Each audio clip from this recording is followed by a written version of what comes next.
Shabbat Shalom. I'm Cantor David Proser from Kempsville Conservative Synagogue, Kehillat Bet HaMidrash in Virginia Beach, Virginia. And this is our Torah portion commentary for Shabbat of Saturday, July 31st, 2021, corresponding to the 22nd day of Menachem Av in the year 5781 in the Hebrew calendar. We thank Rabbi Joseph Prauser, Rabbi Michael Gold, Rabbi Avram Kogan, Rabbi Mordechai Silverstein, and the United Synagogue Torah Spark series for their various teachings and publications on this week's Torah portion. This Shabbat, July 31, we read the Parsha of Eikev, the third Parsha in the book of Devarim, which begins on page 1037 of the Eitz Chaim Chumash and page 780 of the Hertz. The Parsha opens with Moshe nearing the end of his stewardship of the people, continuing to address the Israelites. He gives an elaborate description of the blessings and rewards that will be forthcoming when Israel is faithful to its covenant with God.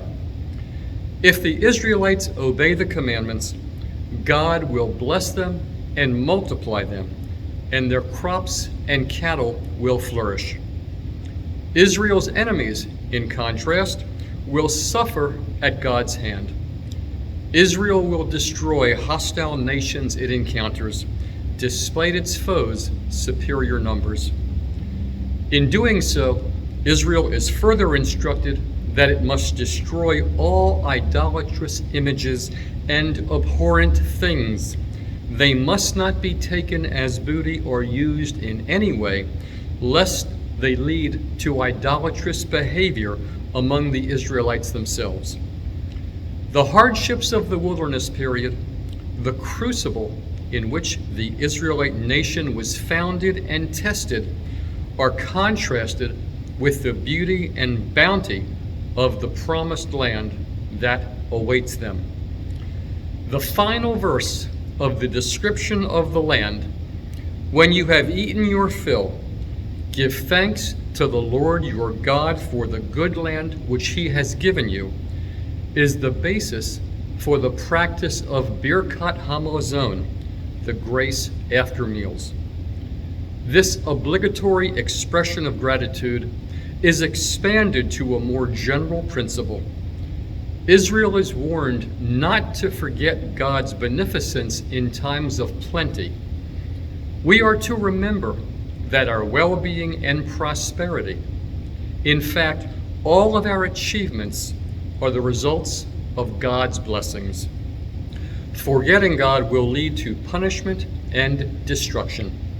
Similarly, the Israelite conquest of Canaan, fulfilling God's assurance to the patriarchs, will be effected only through divine agency and providence, not on the basis of any virtue or power of the Israelites themselves.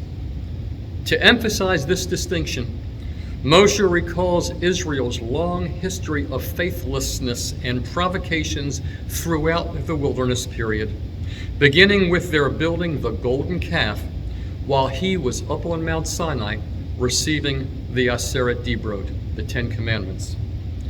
After much supplication, God allowed Moshe to fashion a new set of tablets of the law to replace those he broke during the golden calf incident, and allowed the march to the promised land to continue.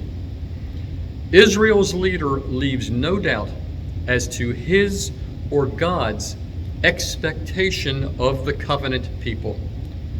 What does the Lord your God demand of you? Only this: to revere the Lord your God, to walk only in his path, to love him, and to serve the Lord your God with all your heart and soul, keeping the Lord's commandments and laws, which I enjoin upon you this day for good. The first example provided of walking in God's paths is Israel's duty to treat strangers lovingly.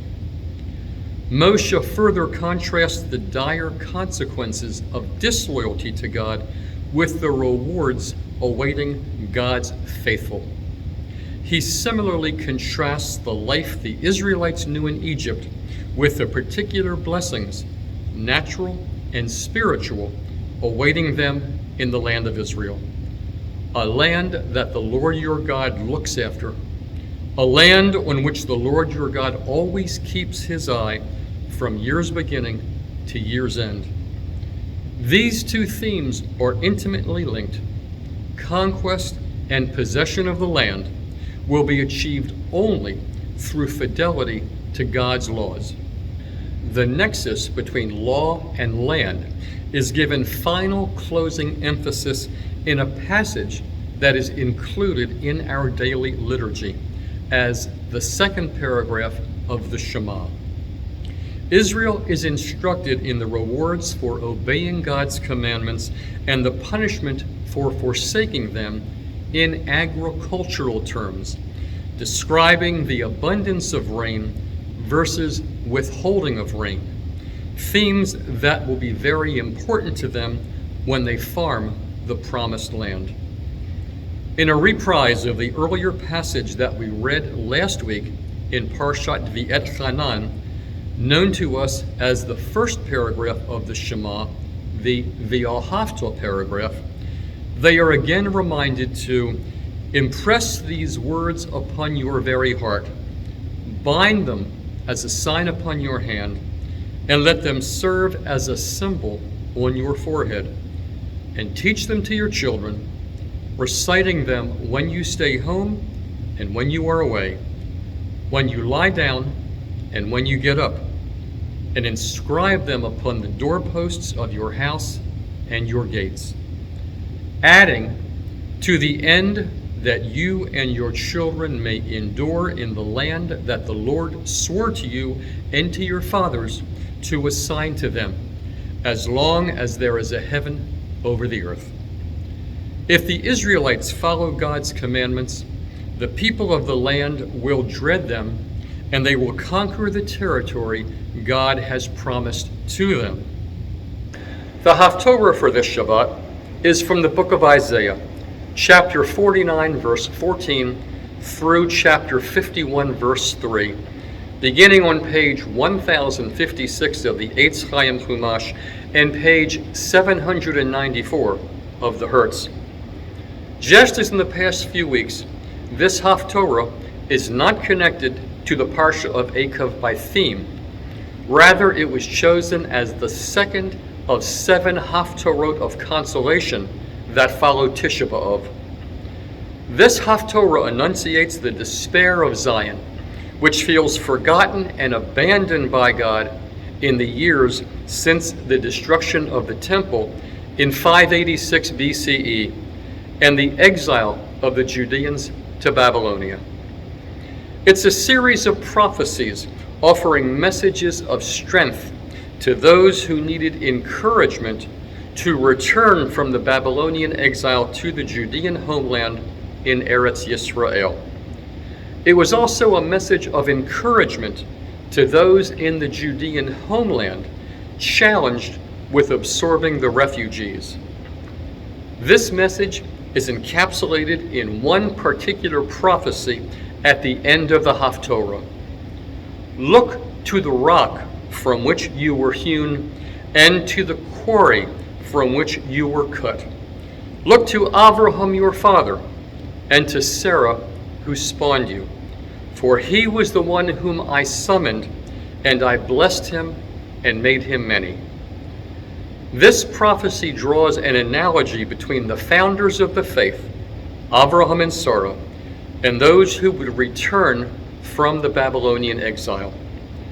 Just as Abraham and Sarah left Ur Kasdim in what would become Babylon to go to the land of Canaan, so too the Babylonian exiles would leave their temporary homes and return to the land of Judea and there become a great nation. The intent of this message was not exclusively to encourage the returnees. It also presented a subtle message to those who were not pleased that the Jews of Babylonia were returning. the prophet wanted the refugees to know that their role was no less significant before God than those who remained throughout the exile. Shabbat Shalom, good Shabbos. Since Kempsville Conservative Synagogue has resumed live services every Shabbat morning with real-time Zoom coverage as well, and Temple Israel will resume live services beginning in August next week, this will be our last pre-recorded Torah summary for the foreseeable future. Rabbi Panitz and I will still give weekly synopses of the Torah reading at our respective services each week.